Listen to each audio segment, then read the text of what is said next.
Om Swastiastu. Selamat pagi anak-anak semua, bertemu kembali dalam mata pelajaran PKWU.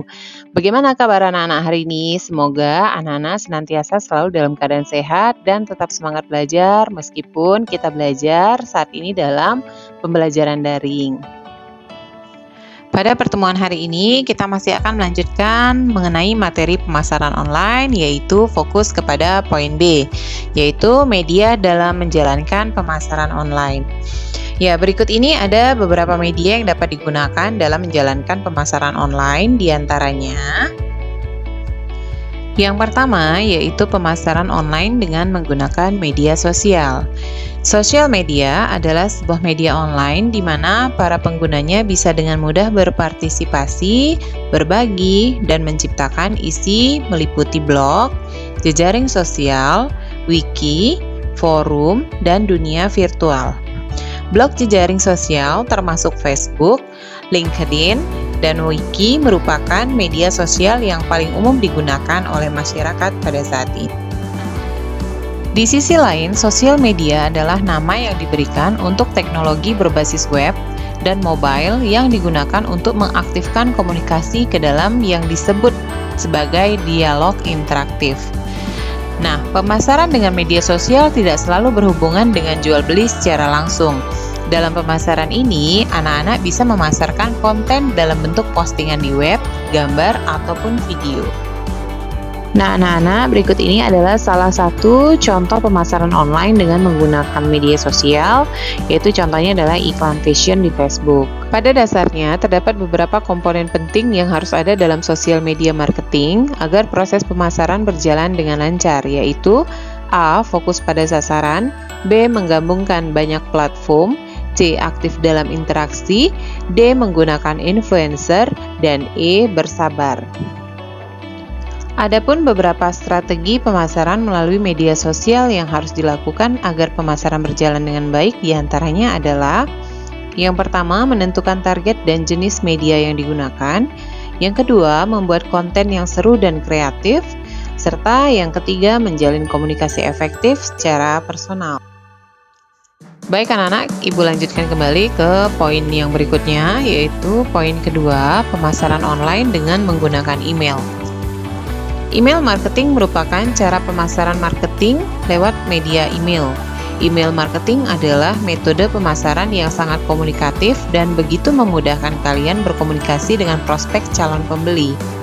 Email marketing mengatur sedemikian rupa agar komunikasi kepada calon pembeli dapat dilakukan secara personal atau people to people, namun juga masif. Pada dasarnya, email marketing memiliki komponen yang harus disiapkan sebelumnya agar promosi produk dapat berjalan dengan baik. Nah, komponen-komponen apa saja dalam email marketing? Kita lihat. Yang pertama adalah A. Si pemasar atau pemilik email, B. Penerima atau calon konsumen, C. Alat pengirim pesan atau autoresponder, D. Website landing page, E. Bonus atau informasi untuk diberikan kepada prospek kita. Nah, anak-anak bisa dilihat ini adalah contoh salah satu iklan hotel yang ada di email. Di dalam pemasaran online, media email marketing memiliki beberapa kelebihan dibandingkan dengan jenis internet marketing lainnya. Nah, adapun kelebihan-kelebihan tersebut diantaranya adalah A. Biaya murah, B. Jangkauan lebih luas, C. Tertarget, D. Sistem bekerja 24 jam, dan E. adalah pengelolaannya mudah. Baik, Ibu lanjutkan ke poin ketiga, yaitu pemasaran online dengan menggunakan iklan online. AdSense adalah program kerjasama periklanan melalui media internet yang diselenggarakan oleh Google. Melalui program periklanan AdSense, pemilik website web atau blog yang telah mendaftar dan disetujui keanggotaannya diperbolehkan memasang unit iklan yang bentuk dan materinya telah ditentukan oleh Google di halaman web mereka. Pemilik web atau blog akan mendapatkan pemasukan berupa pembagian keuntungan dari Google untuk setiap iklan yang diklik oleh pengunjung website yang dikenal sebagai sistem pay per click atau disingkat dengan PPC atau bayar per klik. Nah, anak-anak, berikut ini adalah contoh sebuah iklan hotel yang ada di Google. Jadi, salah satu hotel bekerja sama dengan Google untuk mempromosikan atau memasarkan hotelnya melalui media internet yang diselenggarakan oleh Google. Selain menyediakan iklan-iklan dengan sistem bayar per klik, Google AdSense juga menyediakan AdSense untuk pencarian atau istilahnya disebut dengan AdSense for Search dan iklan arahan atau referral. Pada AdSense untuk pencarian, pemilik website web dapat memasang kotak pencarian Google di halaman web mereka. Pada iklan arahan, pemilik website akan menerima pemasukan setelah klik pada iklan berlanjut dengan tindakan tertentu oleh pengunjung yang telah disepakati antara Google dengan pemasang iklan tersebut. Adapun persetujuan atau pendaftaran AdSense memiliki beberapa tahapan dari pihak AdSense dan dari pihak kalian. Berikut ini adalah tahapan prosesnya, yaitu A. Mengirimkan permohonan, B. Verifikasi permohonan kalian dari AdSense, C. Tempatkan iklan di website kalian, D. Meninjau akun kalian untuk persetujuan, dan yang terakhir adalah akun disetujui. Jadi itu adalah proses pendaftaran AdSense ya, dari pihak AdSense dan dari pihak kalian sendiri. Baik, anak-anak, Ibu lanjutkan ke poin yang C, yaitu cara kerja pemasaran online dan tips-tips yang diperlukan. Baik, kita akan bahas yang pertama, yaitu menentukan target pasar. Penentuan target pasar merupakan salah satu bagian dari cara kerja pemasaran online yang perlu kalian pahami terlebih dahulu. Kalian sebagai seorang pebisnis online harus mengetahui produk atau jasa yang sedang tren saat ini. Dengan mengetahui hal tersebut, maka produk atau jasa yang kalian jual akan dicari-cari oleh para konsumen. Kalian bisa menjual produk atau jasa yang sama dengan pebisnis lain, namun tentunya harus mempunyai kelebihan tersendiri. Nah, selain itu, kalian juga dapat menurunkan rentang harga produk yang berbeda dengan harga pasaran, sehingga dapat menarik hati calon konsumen. 2. Membangun sebuah media. Media merupakan sarana yang dapat digunakan untuk memasarkan sebuah produk. Di era digital ini sudah banyak macam-macam media seperti website, blog, dan juga sosial media.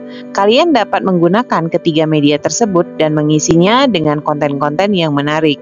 Gunakan bahasa yang sederhana dan yang mudah dipahami oleh calon konsumen agar memberi kesan lebih menarik. Gunakan bahasa yang sederhana dan yang mudah dipahami oleh calon konsumen agar memberi kesan lebih menarik. Ketiga, menaikkan rating media. Penggunaan sebuah media untuk melakukan pemasaran online harus disertai dengan pengetahuan tentang bagaimana cara menaikkan rating media tersebut. Bagi kalian yang menggunakan website atau blog, maka harus memahami SEO atau Search Engine Optimization terlebih dahulu. Hal ini bertujuan agar situs yang kalian buat dapat ditemukan dengan mudah ketika konsumen mencarinya di search engine. Keempat, membuat konten menarik. Konten merupakan salah satu aspek yang sangat berpengaruh terhadap produk atau jasa yang kalian tawarkan. Setiap konsumen pada umumnya akan lebih terpikat hatinya ketika melihat konten-konten yang menarik dan lengkap. Kalian dapat membuat video yang menarik disertai artikel untuk dijadikan konten di dalam situs pemasaran produk yang kalian jual. Yang kelima, menjalin relasi dengan konsumen. Menjalin relasi dengan konsumen bukan hal yang mudah dalam bisnis online. Namun hal ini akan sangat membantu bagi kalian yang menawarkan produk atau jasa secara online. Perlu diingat bahwa konsumen jika sewaktu-waktu membutuhkan produk tersebut, maka nama kalian akan menjadi pilihan yang pertama.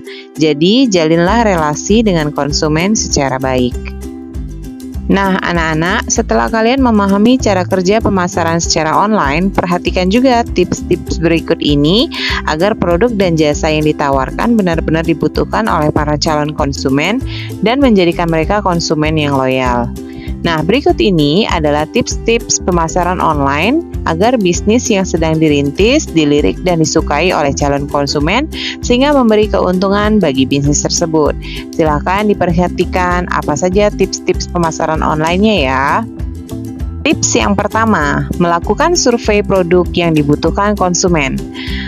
Produk yang dibutuhkan konsumen tentu saja beragam dan berbeda-beda tergantung selera dari tiap-tiap orang. Dengan melakukan sebuah survei, kalian bisa menentukan satu produk yang tepat dan paling sesuai dengan kebutuhan konsumen agar tidak sia-sia. Kemudian, carilah produsen atau pemasok bahan baku yang murah untuk menekan harga produk yang dijual ke konsumen. Tips yang kedua, produk diberi nama yang unik. Pelaku bisnis kadang-kadang kurang memperhatikan label atau merek pada sebuah produk. Padahal dengan label akan memudahkan para konsumen saat berbelanja, utamanya saat berbelanja online. Dengan mengetik nama label produk di mesin pencarian internet, sederet nama produk yang sesuai akan muncul. Nah, dengan demikian, konsumen dapat langsung memilih produk yang diinginkan, dan hal itu tidak menutup kemungkinan bahwa produk yang dipilih oleh konsumen adalah produk yang kalian tawarkan. Tips yang ketiga, tepat sasaran dalam menjual produk. Target konsumen atau pasar ditentukan secara tepat sasaran agar penjualan produk lebih terarah.